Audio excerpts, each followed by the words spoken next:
Good morning. It is Wednesday morning. Heading to Tel Aviv to meet some very interesting people today, and you will be joining me on most of those meetings. It's going to be a crazy busy day. All right, let's do this.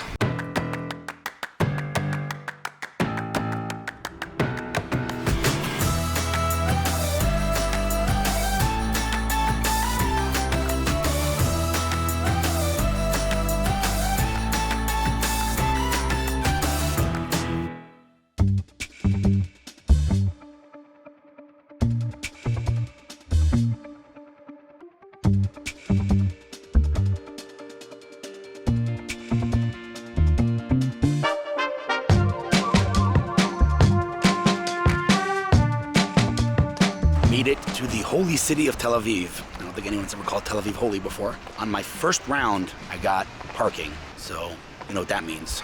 It means it's gonna be a good day. Anyway, made it early. They'll write an Inc. article before my first meeting. Love it when I make it early. My dad always says, the best way to not come late, come early. I think from 10:30 till about 3, I'm back to back with no breaks in between, if I'm not mistaken. But some really exciting ones today. Pretty pumped.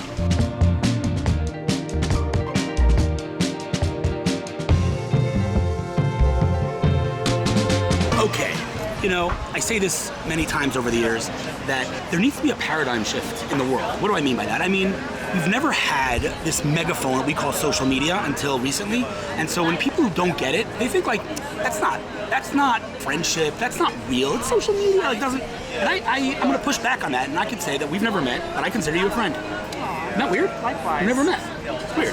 By the way, just so you know, many years ago, when my daughter was born, my Twitter followers sent me a baby basket. People I never met in my life. People I'll never meet in my life. So, wow. You know, I'm a big believer in, I don't know why it's zoomed in on us. You know, I feel that we're all a Venn diagram. We just haven't figured out where we overlap yet. And love it. We found out in 2 sentences. There you go. All right, so who are you? What's your name?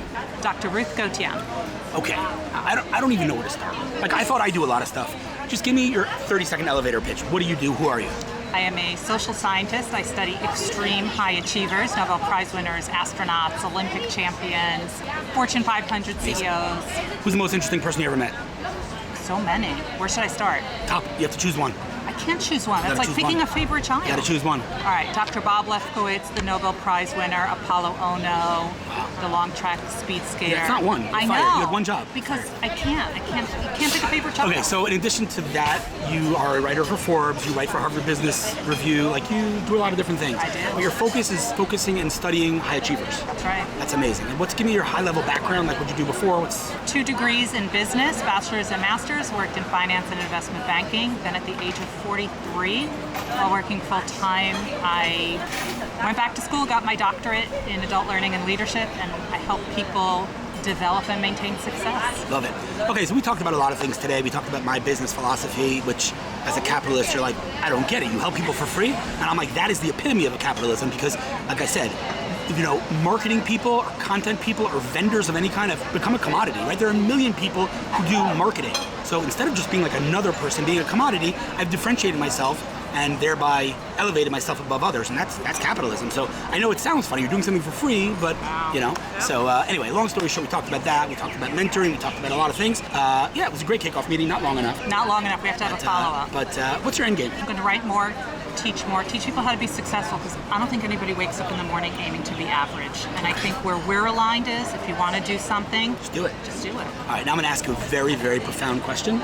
If it's too personal, I'll cut it out afterwards, okay? All right. Are you happy? Am I happy? Very happy. What's happiness? Doing what you love every day. Is that all you need to be happy? Doing what you love? Yeah, with people who you love, yes. I have a great family. I love what I'm doing. May I push back? You can push back.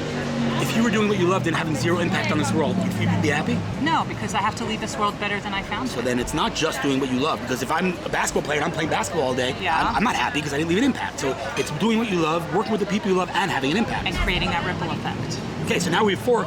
We were at 1 before, now we're at 4. Okay. So, but all those things you're doing, so you are happy. I am happy. Deeply, profoundly, authentically happy. Wish there were more hours in the day to help people become successful. It's interesting though, because I've had this debate with a friend of mine who asked, like, are you happy? And when I say yes, they say, well, what's happiness? How do you define happiness? And so he says, and I disagree with him, he's like, how could you be happy if you don't know what happiness is? And I'm like, I don't actually agree with that premise. Like, I can't define what the color blue is, but I know what the color blue is. So who said you have to define something to be able to experience? Maybe you could be happy without defining happiness. But it's an interesting definition that you have. But it's interesting, that's what I found with success. We don't have a definition. My definition is different than your definition. Yes, 100%. That's why I studied it. Very interesting, very interesting. Anyway, very, very cool to meet you. And, you know, like many other meetings in the past, I have Twitter to thank for that, or X. How long is it going to take the people to start calling it X, if ever? It's going to take a while. Because, by the way, Elon Musk, like, he's Elon Musk, so I can't, whatever, but, like, for the love of God, I cannot understand that decision. Like, Twitter is the strongest brand. Why would you kill a brand with that kind of brand equity? It doesn't make any sense. But whatever, he's Elon Musk. Why did Facebook change to Meta? Well, because that made sense, because that was their strategy. They wanted to focus on the metaverse. Bad move, by the way, but at least it made sense. X? Really? Whatever. Anyway, fantastic to meet you, and, you know, if I can be helpful with anything, you know where to find me. Thank you. So I'm in the Serona market now, meeting good friends of mine, Stephanie and Melanie Amini, and they just introduced me to a new butcher shop in which they cook the steak in front of you. Check this out.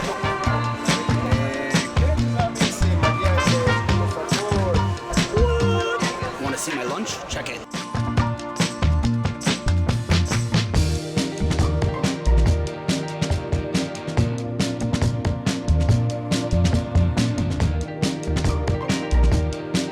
So we're finishing up here at, what's the place called?